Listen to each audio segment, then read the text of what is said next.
Rain fell sideways across the Cabot Trail that morning, and Desmond Hawk gripped the wheel of his truck with both hands the way he used to grip a rifle, steady, deliberate, like the world might fall apart if his fingers loosened even slightly.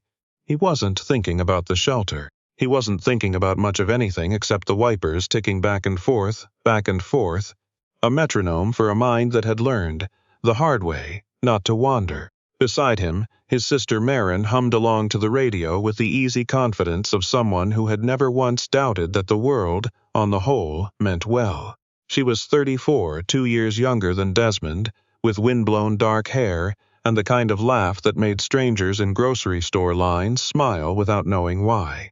Her old hatchback had died in her driveway 3 days earlier.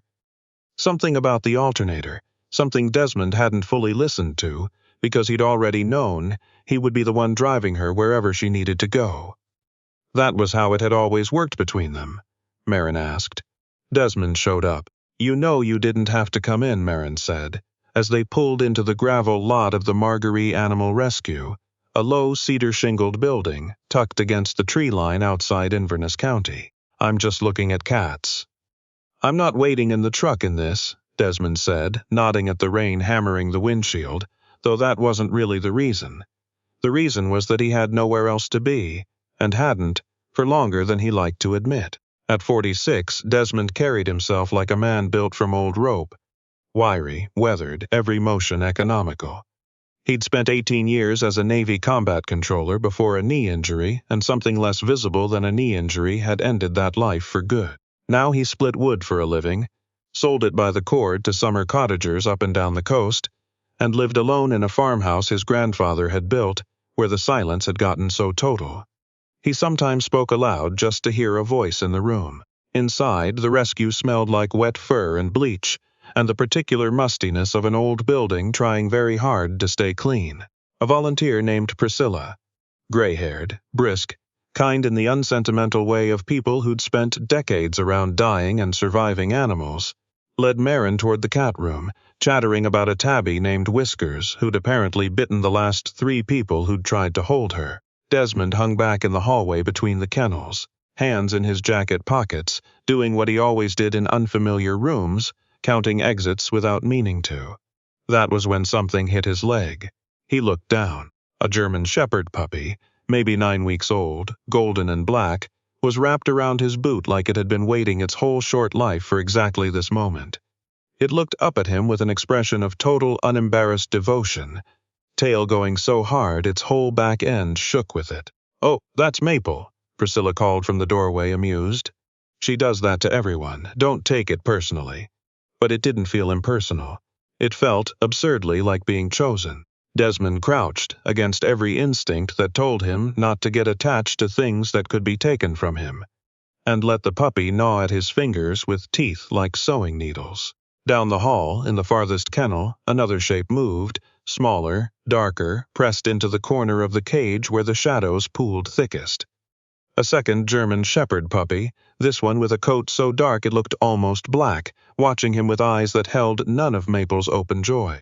This one didn't come forward. This one didn't make a sound.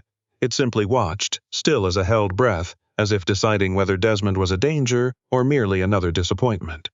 "That's her littermate," Priscilla said, her voice softening. "Ash. Came in scared half to death, burned scars on one flank, wouldn't let anyone near her for the first 2 weeks. She's better now." Better's a relative word with that one. Desmond looked at Ash, and Ash looked back, and something in his chest, something he'd kept bricked over since Kandahar, since a dust-colored Belgian Malinois named Diesel had died doing the job Desmond was supposed to have done first, cracked just slightly, like ice giving an inch underweight. He told himself he was only there for his sister's cat. By the time they left 40 minutes later, Maple riding in a cardboard carrier on Desmond's lap because Marin had insisted, "You can't leave the friendly one behind, Des. Look at her." And Ash curled tight and silent in a second carrier wedged behind the seat because the shelter had quietly mentioned, almost as an afterthought, that the 2 pups had never once been separated, and the older volunteers worried what might happen to the shy one. If she were left alone again, Desmond Hawk had become, against every plan he'd made for his solitary life, the owner of 2 dogs. Marin didn't say I told you so. She didn't have to. She just smiled the whole drive home, watching her brother check the rearview mirror every few minutes to glance at the small dark shape that hadn't moved since they'd left the parking lot. The farmhouse sat at the end of a dirt road outside Marguerite Forks, surrounded by spruce and the long green folds of the Cape Breton highlands rising in the distance. Desmond had lived there alone for 6 years, ever since leaving the service, in rooms that stayed exactly as tidy as a man's rooms get when there's no one around to mess them up and no reason to keep them nice for company. Maple adapted to the farmhouse the way she seemed to adapt to everything, instantly, joyfully, with her whole soft body. Within a week she had claimed the rag rug by the wood stove, learned that the mudroom door squeaked if you nosed it just right, and discovered that Desmond's old wool socks made superior chew toys, a discovery he pretended to mind more than he did. Ash took longer. Ash took weeks. She wouldn't eat unless Maple ate first, as though needing proof the food wasn't a trick. She flinched at sudden movement, at the clatter of the wood stove door, at Desmond's boots on the porch steps.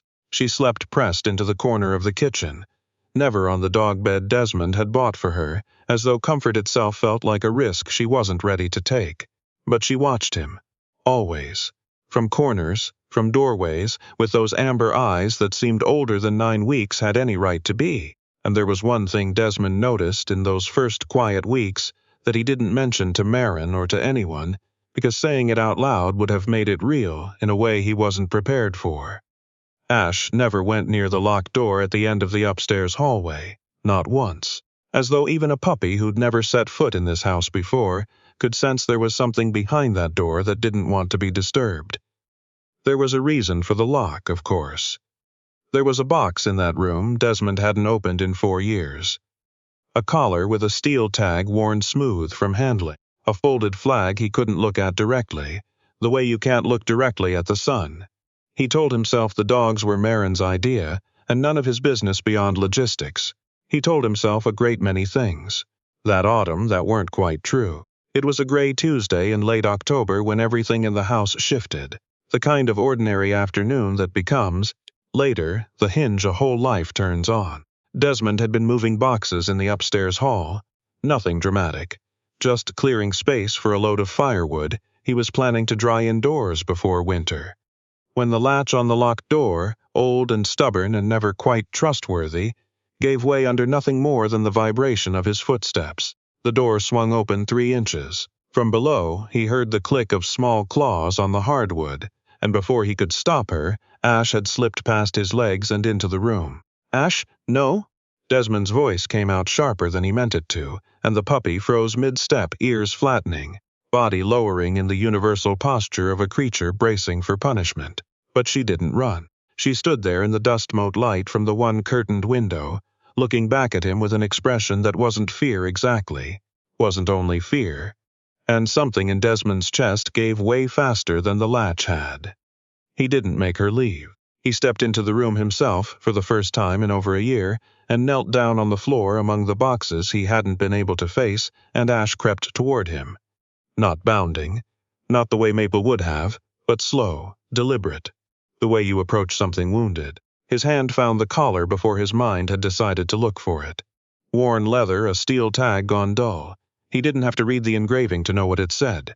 Diesel, K9, 3rd Special Forces Group. The dog who had gone through the door first on a compound outside Kandahar 9 years ago, who had found what no human eye had caught in time, who had not made it home, while the men he'd saved, Desmond among them, had.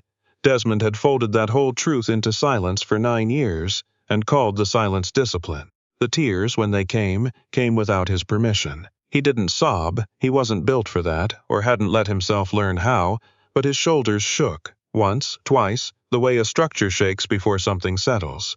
Ash didn't climb into his lap. She didn't lick his face or whine for attention the way a different dog might have. She simply lay down against his knee, small and warm and entirely still, and let him hold the collar of a dog who'd died for him while a living one breathed quietly at his side.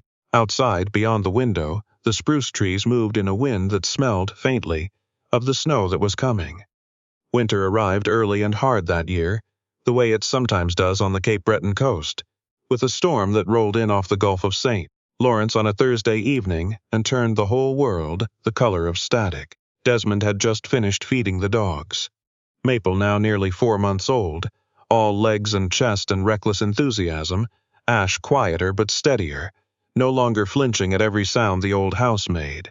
When the wind hit the farmhouse hard enough to rattle the window panes, he'd gone out to secure the gate on the woodshed before the worst of it came down, leaving the kitchen door cracked just long enough to grab his coat. That was all it took. Maple, who had never in her short life met a closed door she respected, shouldered through the gap and into the storm, chasing. Desmond would learn later. A snowshoe hare that had bolted across the yard in a panic of its own. Maple. His voice tore apart in the wind almost as soon as it left him. He ran for the tree line, snow already filling his boot prints behind him, and that was when he heard the second set of paws behind him. Ash, who had never once in 4 months chosen to leave the porch on her own, launching herself into the storm after her sister with a speed Desmond had never seen from her. He called Marin from his cell with hands too cold to properly work the screen, and within 20 minutes her headlights swung up the drive. And a woman Desmond hadn't expected, Dr. Imogen Castellano, the local veterinarian who'd been treating the dogs since their second week home, who Marin had called on a hunch because her clinic was closest. Arrived right behind her, dressed for the weather in a way that suggested this wasn't her first Cape Breton blizzard. They searched for nearly 3 hours. Desmond's flashlight beam found nothing but white. He fell once on a buried root and didn't bother checking the blood until later.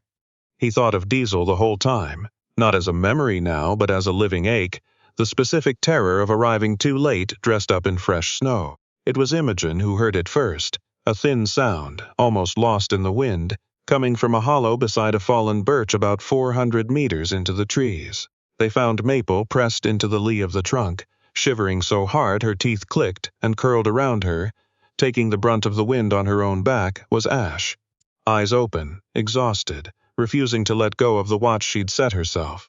Desmond gathered both dogs against his chest and understood, kneeling there with the snow driving sideways around them, that the most frightened heart in his house had carried that fear into a blizzard rather than let her sister face it alone. Love, it turned out, didn't erase fear. It just decided fear wasn't the most important thing in the room. Spring came to Marguerite the way it always did. Reluctantly, in fits and starts, mud before blossoms, but something in the farmhouse had changed for good by the time the snow finally let go of the hillside. The locked room stayed open now. Desmond had cleared the boxes, framed 2 photographs he'd kept hidden for 9 years, and built Diesel's collar a small cedar box that sat on the windowsill where the afternoon light reached it. He hadn't made the room a shrine. He'd just stopped pretending the door needed to stay shut. Imogen kept coming around, first for follow-up checks on Ash's old scars, then for reasons that grew steadily thinner until one mild April evening she admitted, over coffee on the porch while Maple chased her own shadow across the yard, that she'd run out of medical excuses weeks ago, and had simply kept showing up because she wanted to. It was Marin, of course, who pushed the next step, a flyer for a fundraiser at the Royal Canadian Legion Hall in Inverness, raising money for the same shelter the dogs had come from, asking if Desmond would bring Maple and Ash for a meet-and-greet table. "Absolutely not," Desmond said. "I already told them yes," Marin said, not looking up from the dish she was drying. The Legion Hall smelled like coffee urns and old wool, and the particular weight of stories men carry in their shoulders without ever quite setting down. Maple was an instant sensation, stealing a date, square off a paper plate within the first 10 minutes, and sitting on the evidence with the wide-eyed innocence of a creature who had never once been caught at anything in her life. Ash stayed close to Desmond at first, watchful, until her eyes landed on an old man sitting alone near the window. Walter Pruitt, 83, a Korean War veteran in a cardigan, 2 sizes too big, hands folded around a coffee he wasn't drinking, eyes fixed somewhere the rest of the room couldn't follow. Ash crossed the room on her own, without command, and lay down beside his chair. Walter's trembling hand found the top of her head, and the room, without anyone quite deciding to, went soft and quiet around them. "Had a dog like you once," Walter said, voice cracked thin as paper. "Long time ago now." Ash closed her eyes beneath his hand and stayed exactly where she was. Desmond watched, from across the room, Maple's leash slack in his hand, and understood, really understood, for the first time, that he hadn't rescued 2 dogs from a shelter that wet October morning. He'd been handed, without asking for it, a way back into his own life. By the time the lilacs came out along the fence line that May, the farmhouse no longer looked like a place a man was merely enduring. There were 2 water bowls by the back door, a basket of chewed-up toys that never quite made it back to its basket. Muddy prints on the porch boards Desmond had stopped minding months ago, sitting on the steps one warm evening with Imogen's shoulder almost touching his. Maple sprawled belly up in the last of the sun, and Ash resting easy across his boots for the first time, without one ear cocked toward the trees. Desmond said the thing he'd been carrying for longer than he could measure. I used to think quiet was the best a man could ask for. Imogen didn't answer right away. Just waited, the way she always did, like she'd learned that some things needed room before they could finish being said. Turns out I was just calling it loneliness, and giving it better manners. She smiled at that, not with pity, but with the kind of recognition that only comes from someone who's been quietly paying attention the whole time. Maple sneezed herself awake, barked once at nothing in particular, and flopped back over. Desmond laughed. A real laugh, rough at the edges but entirely his. And from the kitchen window Marin called out something about the Date Square incident still being under investigation, and Walter Pruitt's grateful, trembling voice from the Legion Hall came back to him unbidden, and the collar in its cedar box upstairs caught the last of the evening light the way it did every evening now. No longer hidden, no longer locked away. Desmond Hawk had thought, on a rainy morning back in October, that he was only driving his sister to look at a cat. He hadn't known that 2 abandoned puppies, one who ran straight to him and one who watched from the shadows, deciding, would end up carrying him home to a life he'd long since stopped believing he deserved. Sometimes the rescue doesn't move in just one direction. Sometimes the ones you think you're saving are the ones quietly, patiently, on 4 careful paws, saving you right back.